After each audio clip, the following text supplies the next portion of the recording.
Ang KNN ay hatid sa inyo ng UNICEF. Kahanga-hanga ang mga kabataang kayang talikuran ng karaniwang pinagkakaabalahan nating mga kabataan. Ano kaya ang nagtutulak sa kanila na magkaroon ng ganitong klaseng dedikasyon? I made a story because Capiz is a very religious province. At 95% ng total population ay mga Katoliko. Naalala ko mga seminarista. Sila kasi yung mga kabataan na hinahangaan dito. Kaya ito nagbigay sa akin ng inspirasyon para gawan sila ng istorya, ang mga Alter Cristos. Samahan natin si Janus at ang Capiz Bureau sa kanilang ulat.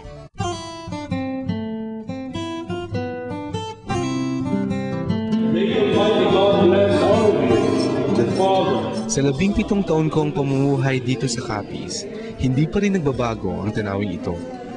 Tuwing linggo ay punong-puno ang Rojas City Cathedral ng mga nagsisimba mula pa sa iba't ibang lugar dito sa probinsya.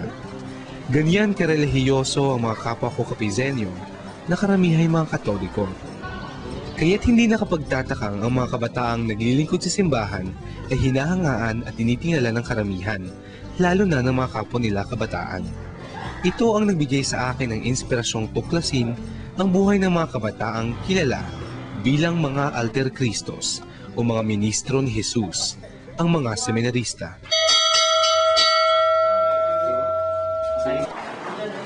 Last year, we have the population of 120 seminarians. So, usually, nag-accommodate na kami sa mga seminarista wherein, of course, the applicants, they pass the interview and, of course, they pass also the written exams.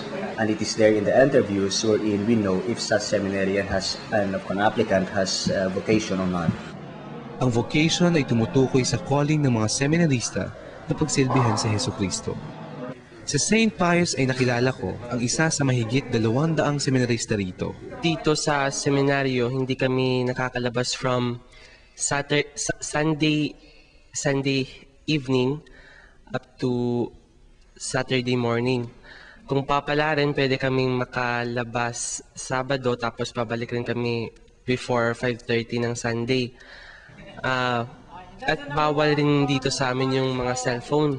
Technically, hindi naman talaga bawal yung cellphone, pero yung dinadalang disturbance sa formation namin, yun talaga ang kanilang ini-emphasize na hindi dapat. Hindi pangkaraniwan ng sistema ng edukasyon sa isang seminaryo. May 4 na uri ng formation o paghubog na sinisikap nilang gawin para sa mga pumapasok.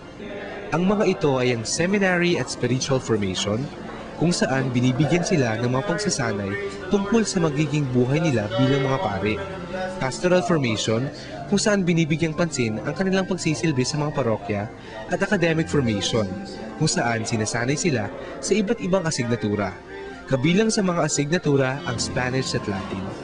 At binibigyan din sila ng pagkakataong maging mahusay sa ibang mga larangan. Kailangan namin ditong maging flexible. So, not only the academics, spiritual, the music department are emphasized here, but also the sports. We have also our sports department. So, we can also play basketball, volleyball, the outdoor games, and we also have the indoor games, the table tennis, the board games. Tulong-tulong ang mga seminarista sa iba't ibang gawain at tinitiyak na mabuti ang kanilang pakikitungo sa kanilang mga kasama. Ito'y bahagi ng kanilang pagsasanay para sa kanilang magiging mga gawain sa komunidad. So binibigyang pansin dito sa seminaryo yung community life. Yun ang tawag namin dito sa brethren or brotherhood na tinatawag sa commonly na tinatawag ng mga tao sa labas. What can I say is that yung pagsasama-sama namin dito as brothers ay importante rin sa seminary formation. Because of this brotherhood, we are being prepared by the seminary formators for our mission later. Someday if we become priests, we can use our flexibility. Anong course dito dati? Akala ko dati nakakainip ang buhay ng mga seminarista dahil lagi silang nakakulong sa seminaryo. Ngunit nang nakausap ko ang kaibigan ni Rupert na si Mark, nag-iba ang pananaw ko tungkol dito. Just want to tell them Seminary life is not as boring as what they think, and hindi naman siguro yung katulad na iniisip nila yung ginagawa namin dito. We only pray and pray, pero dito we have time for everything, and our formation is divided into parts, and life's enjoyable here, and I promise you and I can guarantee you that kapag andito ka na, you will never regret it. Malapit man ang kanilang loob sa Panginoon, hindi maiiwasang dumaan sila sa mga pagsubok. Usually when we enter this seminary, yung una namin talagang difficulty na hinaharap is yung homesickness. Kahit sino, tanungin mo, kahit gaano man siya kabato, mararamdaman talaga yung pagkasabik sa pamilya. Kasi dami nitong bawal sa seminary. Mga nabawal yung cellphone, marami. Yung bang hindi makakalabas araw-araw. May kanya-kanyang paraan sila sa pagharap ng mga hamon na ito.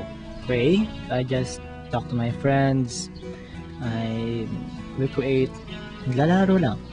I play because marami na ng sports dito. So, yan ko lang in-express. As I face so many challenges inside the seminary, God was my refuge. So I treated my God or Jesus Christ as my best friend. So parang sa Kanya ko lahat inilalabas yung sama ng loob ko. Dahil sa mga nakilala kong seminarista, nakita kong hindi lahat ng mga kabataan ay nakatuon sa mga tipikal na libangan o mga material na bagay. May mga kabataan pa rin handang pagsilbihan ng kanilang Panginoon at ang kanilang kapwa, kahit malaki ang kapalit nito. Seminary life is not that easy. We have to consider so many things, especially yung luho sa labas ng seminaryo.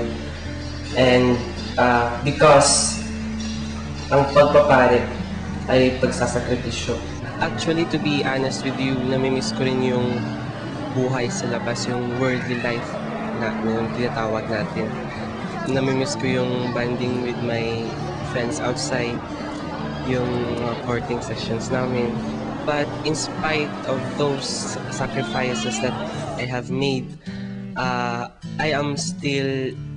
can say that I was not wrong in choosing this kind of life that I entered, because